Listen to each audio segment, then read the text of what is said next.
खबर शामिल करते हैं कसूर से। रिपोर्ट हाजी अब्दुल रशीद।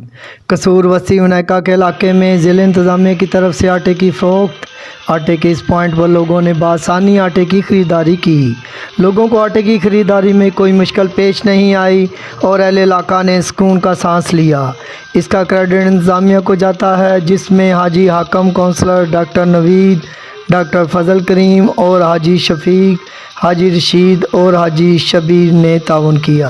ठीक है बेटा, आवाम से पूछ सकते हो, आप लोग इनको पैसे ज़्यादा तो नहीं ले रहे?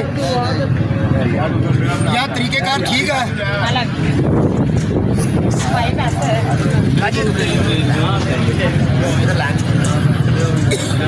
ठीक है साहब, आओ भाई।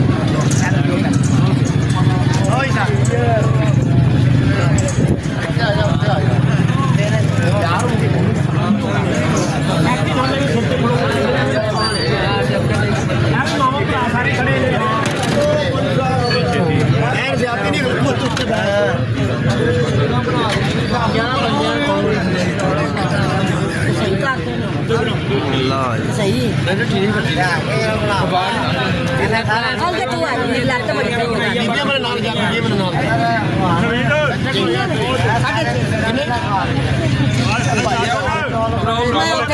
दो दे दो, ठीक हो गया।